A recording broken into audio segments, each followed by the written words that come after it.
আগে হয়তো জানতেন না কিভাবে করতে হয়, আজকের এই ভিডিওতে জানিয়ে দিলাম। কারণ শত শত হাজার হাজার মানুষ আমাকে এই বিষয়ে তদবির ইউটিউবে দেওয়ার জন্য অনুরোধ করে আসছেন, আর আমি ব্যস্ততার কারণে পারছি না। আজকে সময় করে ইনশাল্লাহ তদবিরটা জানিয়ে দিলাম। আসসালামু আলাইকুম ওয়া রাহমাতুল্লাহি ওয়া বারাকাতুহু। সম্মানিত দিনদার দর্শক এবং শ্রোতা, পাওনা টাকা আদায় করার জন্য বিভিন্ন ধরনের তদবির আমি ইতিপূর্বে আমার চ্যানেলে দিয়েছি এবং আপনারা আমলগুলো করে ইনশাআল্লাহ অনেকে উপকৃত হয়েছেন এবং অনেক উপকৃত হননি। উপকৃত হওয়া না হওয়া সেটি ভিন্ন কথা, কিন্তু আমি যতগুলো আমল দিয়ে থাকি প্রত্যেকটি আমল অথেন্টিক এবং কার্যকরী এবং অত্যন্ত শক্তিশালী আমল। ইউটিউবে আপনারা হাজার হাজার আমল পাবেন, বিভিন্ন দোয়া, বিভিন্ন তাসবিহ, বিভিন্ন ধরনের হরকত আপনারা পেয়ে যাবেন, কিন্তু এগুলো করে কোনো কাজ হয় না। অনেকের তদবিরের মাধ্যমে কাজ হয়, কিন্তু অনেকেরগুলো কাজ হয় না, বেশিরভাগ কাজ হয় না। আমি সবসময় আপনাদের সেবায় নিয়োজিত আছি এবং আল্লাহ পাক যতদিন দুনিয়াতে বাঁচিয়ে রাখবেন ইনশাল্লাহ আপনাদের সেবায় থাকব, যদি আপনারা আমাকে দোয়া করেন এবং আল্লাহ পাক যদি হুকুম করেন।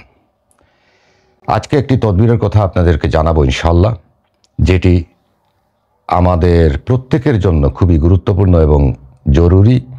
এই তদবিরটির জন্য প্রায়শই আপনারা ইউটিউবে সার্চ করেন এবং বিভিন্ন ধরনের আমলের ভিডিও দেখেন এবং আমল করেন।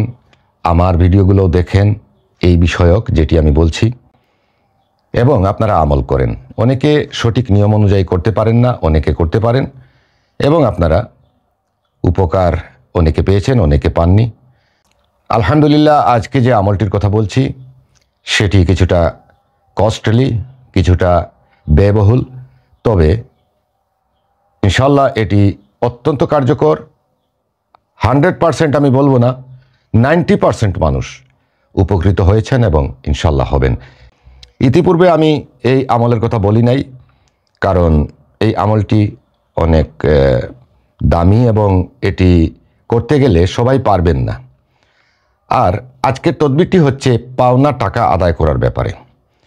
পাওনা টাকা অথবা পাওনা কোনো বস্তু আপনি পান আর সেটা দিচ্ছে না, আপনাকে ঘুরাচ্ছে।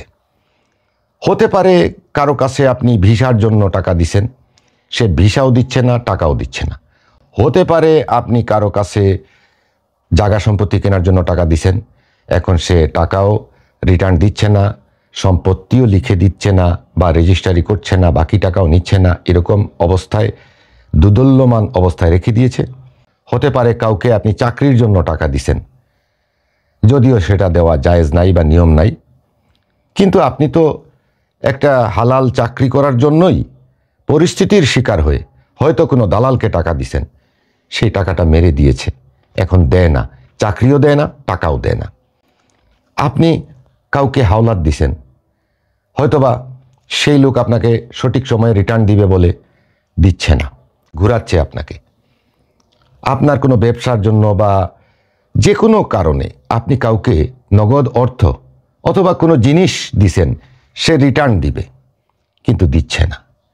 আপনার সাইকেলটা হয়তো একজন বন্ধু নিছে, যে তোমার সাইকেলটা কিছুদিনের জন্য দাও, আমি তোমাকে দিয়ে দিব, নিছে আর দেয় না। এই রকমের পরিস্থিতিতে আপনি এই আমলটি করতে পারেন। আর বিশেষ করে আমাদের দেশের মা বোনেরা এই সমস্ত পরিস্থিতির খুব বেশি শিকার হন। তারা গোপনে ঋণ দেন, গোপনে হাওলাত দেন, গোপনে কাউকে সাহায্য করেন। এটা আমাদের দেশের মা বোনদের একটা অভ্যাস। মা বোনদের এই সমস্ত হাওলাত দেওয়া বা কাউকে দান করা বা কোনো মুনাফার জন্য গোপনে টাকা পয়সা দেওয়া, যেটা ফ্যামিলির কেউ জানে না। এমনকি এরকম টাকা পয়সা দেন অনেক মহিলা, তার স্বামীও সেটা জানেন না, মা বাবাও জানেন না, এমনকি সন্তান জানে না। গোপনে তিনি কোথাও বিজনেস শুরু করে দিয়েছেন। কোনো এক প্রতারক, মহিলা হোক আর পুরুষ হোক, বলছে তুমি এত টাকা দাও, আমি তোমাকে আগামী মাসে এর দ্বিগুণ করে দিব, এই কথা বলে ধোঁকা দিয়ে টাকা নিয়ে গেছে। এখন না পারছেন কাউকে বলতে, আর না পারছেন সেই টাকা রিটার্ন নিতে, না পারছেন বিচার বসিয়ে টাকা আদায় করবেন, আর না পারছেন সেটা নিজে সহ্য করবেন। এরকম পরিস্থিতি হয় না? এই সমস্ত পরিস্থিতির ক্ষেত্রে এই তদবিরটি খুবই কার্যকর। এবার আসি তদবিরের ব্যাপারে। এই তদবিরটি করতে হলে একটি ভুজ পাতা নিতে হবে। ভুজ পাতা অবশ্য অনেকে চিনেন, অনেকে এটি দেখেছেন। এটি যে কোনো দোকানে পেয়ে যাবেন, বাংলাদেশে যে কোনো পশারি দোকানে পেয়ে যাবেন। ভুজ পাতা বললেই হবে, বা যারা তাবিজের কবজ বা মোমবাতি বা বিভিন্ন ধরনের আগরবাতি এগুলা বিক্রি করেন, বিশেষ করে হিন্দু ভাইদের দোকানে এই সমস্ত ভুজ পাতা একটু বেশি পাওয়া যায়। ইনশাল্লাহ এই ভুজ পাতা সংগ্রহ করবেন। আর নিয়ম বলে দিচ্ছি, যেটি আগে বলছিলাম যে কিছুটা কস্টলি, ব্যয়বহুল, সেটি হচ্ছে এটির জন্য অবশ্যই আপনি আগর কাঠের এই ঝাড়ফুঁক করা আতর ব্যবহার করতে হবে। কারণ এই আতরের মধ্যে আমি এবং মোমেন জিন 7 জন মোমেন জিন ঝাড়ফুঁক করেন। আর পাওনা টাকা আদায়ের জন্য যদি কেউ এই আতর ব্যবহার করতে চান, সেটিও তিনি ব্যবহার করতে পারবেন। এই আতরের মধ্যে মাল্টিপারপাস ঝাড়ফুঁক করা থাকে একসাথে। আপনি যে নিয়তে ব্যবহার করবেন সেটিতে কাজ হবে। পাওনা টাকা আদায় করার ক্ষেত্রে যে তদবির বা যে নিয়ম বা যে পদ্ধতি, সেটি আমি এখন বলছি। এটির জন্য আপনি কি করতে হবে, যাকে আপনি টাকা দিয়েছেন সেই মানুষটার নাম আপনার জানা থাকতে হবে, ডাক নাম, এবং তার মায়ের নাম, তার বাবার নাম, দুটাই আপনার জানা থাকতে হবে। বাবার নাম জানা না থাকলেও চলবে, কিন্তু মায়ের নাম মাস্ট জানা থাকতে হবে। মায়ের নাম জানা না থাকলে কিন্তু এই তদবির করে আপনার লাভ হবে না।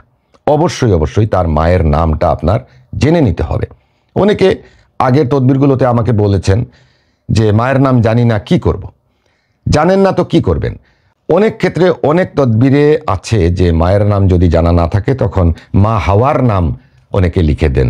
কারণ হাওয়া হচ্ছেন সকলের মা, আদম জাতির মা হচ্ছে হাওয়া, আর বাবা হচ্ছেন আদম আলাইহিস সালাম। তো যার মায়ের নাম জানা নাই সেখানে হাওয়া লিখে দিলে হয়, কিন্তু এই পাওনা আদায়ের ক্ষেত্রে আপনি হাওয়া লিখলে হবে না। ওই মহিলার নাম জানতে হবে যার সন্তানের কাছে আপনি টাকা পাবেন, সেই মহিলার নাম জানা থাকতে হবে। যদি জানা না থাকে কাজ হবে না। এবার কি করতে হবে, ওই আপনার পাওনাদারের নামটা এখানে লিখতে হবে। এখানে বাংলায় বা ইংলিশে আপনি যে ভাষায় পারেন লিখবেন, এখানে নামটা লিখে ওই তার মায়ের নামটা লিখবেন নিচে। মা এরকম বলে লিখতে হবে না, তার নাম লিখবেন আর তার মায়ের নাম লিখবেন। তো এইভাবে লিখবেন। আমি আর লিখছি না, কারণ যার নামই লিখবো কারো নাম হয়ে যাবে, তখন তিনি হয়তো মাইন্ড করতে পারেন। এই জন্য কারো নাম আমি এখানে লিখলাম না, আমি দেখিয়ে দিলাম। কলম যে কোনো ধরনের কলম হলে হবে, একটু মোটা কালির কলম হইলে ভালো হয়, বিশেষ করে মার্কার জাতীয় কলম হইলে ভালো হয়। কারণ এটার উপরে যখন উদ আতর ব্যবহার করবেন, অন্যান্য কালি হইলে ওটা মুছে যাবে। এই জন্য মার্কার, যেটা ওয়াটারপ্রুফ মার্কার, এই ধরনের কলম দিয়ে ওই পাওনাদারের লোকটার নাম লিখবেন এবং তার মায়ের নাম লিখবেন। এরপরে আপনি যেটা করতে হবে, এই উদাতর নেবেন এবং এই লেখার উপরে, এই যে নাম লিখছেন এই লেখার উপরে উদাতর ভালো করে লাগিয়ে দিতে হবে। অর্থাৎ এই পেপারটা, এই পাতাটা সম্পূর্ণ উদাতর দিয়ে ভিজিয়ে দিতে হবে। খরচ হবে, হ্যাঁ খরচ হবে, অবশ্যই খরচ হবে। এবং এটি করতে হবে প্রতি সোমবার এবং বৃহস্পতিবার ঠিক দুপুর 12টায়, দিনের বেলা ঠিক দুপুর 12টায়, সোমবার বৃহস্পতিবার। এবং করতে হবে 11 সোমবার 11 বৃহস্পতিবার।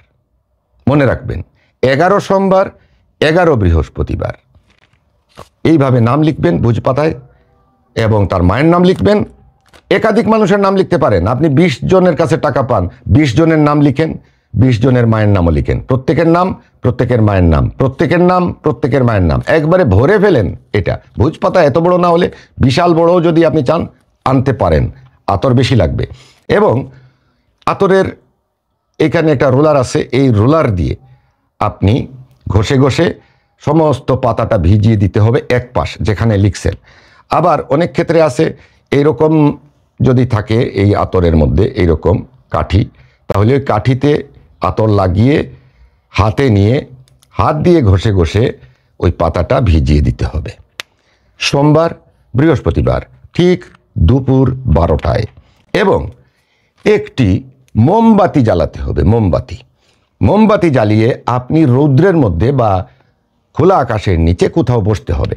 বিল্ডিং হইলে ঢালাইয়ের উপরে, ছাতের উপরে। আর যদি আপনি গ্রামে থাকেন বা আপনার খোলা মাঠে বা খোলা জায়গায় যাওয়া যায়, সেখানে গিয়ে বসে বসে সেটি করবেন। আপনি কেবলামুখী হয়ে যে কোনো স্থানে বসবেন এবং একটা মোমবাতি জ্বালাবেন। বলতে পারেন যে মোমবাতি জ্বালাইলে বাতাস ছিল, মোমবাতি নিভে গেছে, এখন কি করব। দেখুন, এই সমস্ত খুঁটিনাটি প্রশ্ন কেউ করবেন না দয়া করে, কারণ এই সমস্ত গুরুত্বপূর্ণ তদবির আপনারা যেভাবে পারেন সেটা করবেন। মোমবাতি আপনার বাতাসে যদি নিভে যায়, তাহলে এই ধরনের একটা গ্লাসের ভিতরে মোমবাতিটা ঢুকিয়ে দিবেন এবং আপনি সেখানে এই কাজ করতে পারবেন। এবার আপনার কাজ হচ্ছে কেবলামুখী হয়ে বসে ঠিক দুপুর 12টায় আপনি এইভাবে কাগজটা ভাঁজ করে দিবেন, আতর লাগানো অবস্থায় এইভাবে ভাঁজ করে দিবেন এবং মোমবাতির মধ্যে, মোমবাতি মনে করেন এটা মোমবাতি জ্বলতেছে, এখানে মোমবাতির মধ্যে কাগজটা পুড়িয়ে দিবেন। যখনই আগুন ধরাবেন তখন এটা সম্পূর্ণ পুড়ে যাবে। পুড়ে গেলে ছাইটা ওই জায়গায় ফেলে দিয়ে আপনি চলে আসবেন, ছাইয়ের দিকে ফিরে তাকাবেন না। 11 সোমবার এবং 11 বৃহস্পতিবার ইনশাল্লাহ যেদিন আপনার শেষ তারিখ হবে, আপনি আশা করা যায় আল্লাহ পাকের হুকুম 1 কোটি টাকা হোক, 1000 কোটি টাকা হোক, আপনি কারো কাছে পান এবং এটা জেনুইন আর সে দিচ্ছে না, ঘুরাচ্ছে, তাহলে 11 সোম আর 11 বৃহস্পতিবার যেদিন শেষ হবে ইনশাল্লাহ আপনি একটি সুসংবাদ পাবেন। হয়তোবা ওই ব্যক্তি আপনার কাছে আসতে পারে, টাকা দেওয়ার কথা বলতে পারে, অথবা আপনার টাকা কিভাবে রিটার্ন পাবেন সেটার একটা পদ্ধতি আবিষ্কার হতে পারে। ইনশাল্লাহ সব কিছু আল্লাহর উপর নির্ভরশীল হয়ে করতে হবে। অবশ্যই মনে রাখবেন, এই কাজ করে দিলেই যে আপনি পেয়ে যাবেন এমন কোনো গ্যারান্টি নেই, তবে হ্যাঁ 90% আশা করা যায় আপনি পেতে পারেন। এই জন্য আপনার উদ কাঠের আতর লাগবে। যারা ইতিপূর্বে আমার কাছ থেকে এই বিখ্যাত উদ কাঠের আতর ঝাড়ফুঁক করিয়ে নিয়েছেন, তারা তো অবশ্যই শুধু ভুজ পাতা এনে কাজটি শুরু করে দিতে পারেন। আশা করি আপনারা এই তদবির করে উপকৃত হবেন। সবাই ভালো থাকবেন, সুস্থ থাকবেন। আল্লাহ হাফিজ। আসসালামু আলাইকুম ওয়া রাহমাতুল্লাহি ওয়া বারাকাতুহু।